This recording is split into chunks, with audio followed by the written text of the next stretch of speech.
So hello guys, welcome to Beyond Concepts and I hope you all are doing perfectly fine. आप बिल्कुल मस्त होंगे, स्वस्थ होंगे और अपनी प्रिपरेशन जम के कर रहे होंगे। सो गाइस, आज हम बात करेंगे chapter metal and non metal के ऊपर। सो पिछली वीडियो में हमने physical properties of metals and non metals के बारे में डिस्कस किया था। सो आज हम बात करेंगे इसके ऊपर। आज हम बात करेंगे केमिकल प्रॉपर्टीज के ऊपर, क्योंकि किसी भी सब्सटेंस की दो प्रॉपर्टीज होती हैं, फिजिकल प्रॉपर्टी और केमिकल प्रॉपर्टी। फिजिकल प्रॉपर्टीज हम डिस्कस कर चुके हैं, सो आज हम डिस्कस करेंगे केमिकल प्रॉपर्टी। सो सबसे पहली प्रॉपर्टी जो आज हम डिस्कस करेंगे वो होगी रिएक्शन विद ऑक्सीजन।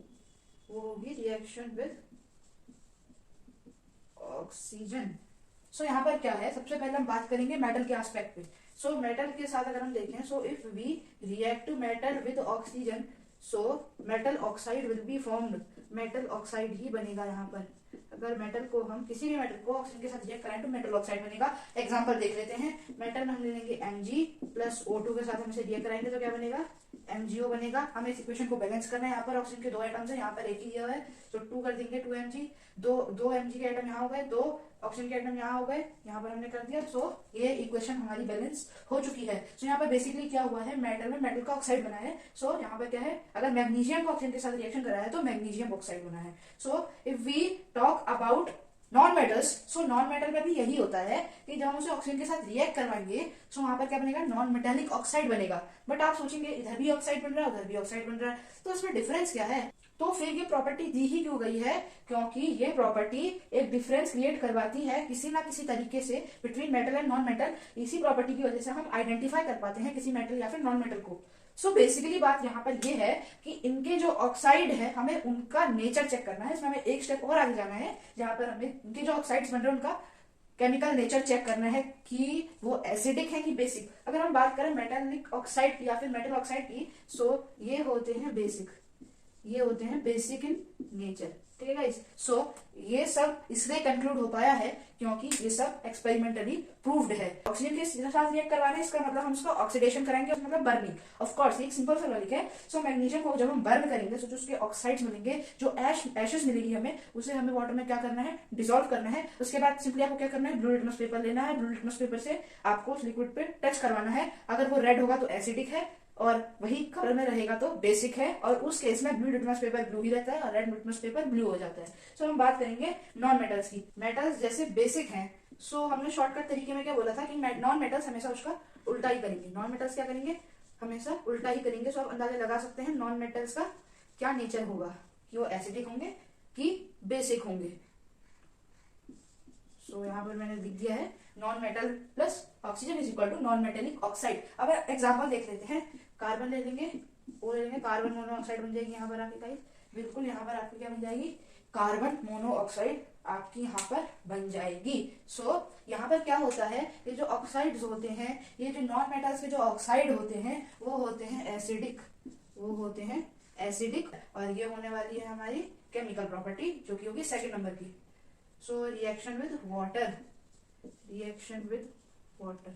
ठीक है guys. So reaction with water की अगर हम बात करें, तो अगर हम किसी भी मेटल को वाटर के साथ रिएक्ट करवाएं सो विगोरस रिएक्शन होगी।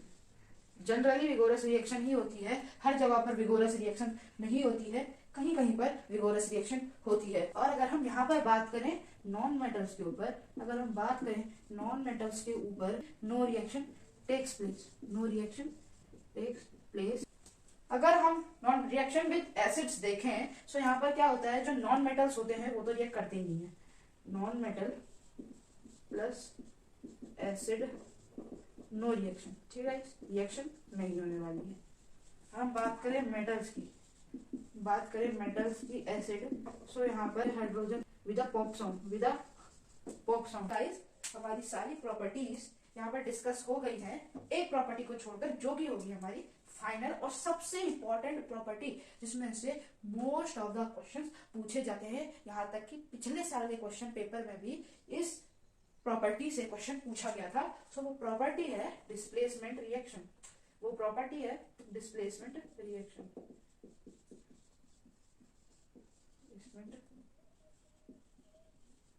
ठीक है, वो प्रॉपर्टी है डिस्प्लेसमेंट रिएक्शन। सो गाइस, अब हम यहाँ पर एक सिंपल सी टेबल बनाने वाले हैं, रिएक्टिविटी सीरीज टेबल, जिसमें यहाँ पर metals plus non metal substance दिए गए होंगे with increasing reactivity. So guys, let me draw it first. So guys ये रही वो रिएक्टिविटी सीरीज, जहां पर ये सबसे लीस्ट रिएक्टिव मेटल है और ये सबसे हाईएस्ट रिएक्टिव मेटल है। और यहाँ पर क्या होगा, ये जो सीरीज होगी इसमें बॉटम से लेके अपवर्ड तक, यहाँ पर बॉटम से लेकर टॉप तक रिएक्टिविटी धीरे धीरे करके इंक्रीज होती रहेगी।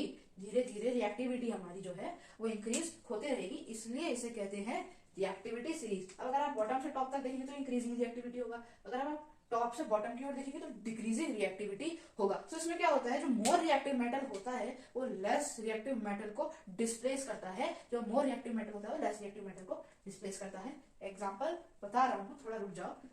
कॉपर सल्फेट, अगर हम कॉपर सल्फेट देखें,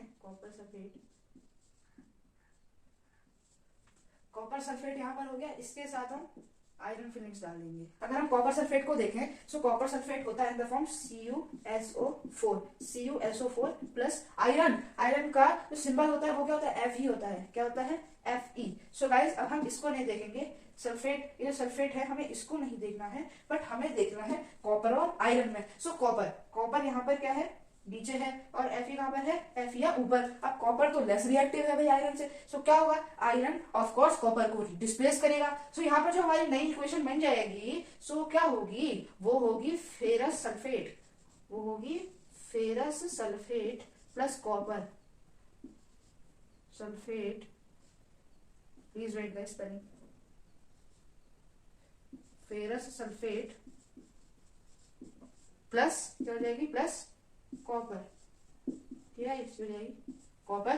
कॉपर जो है वो हमारा सेटल डाउन हो जाएगा फेरस सल्फेट सॉल्यूशन में।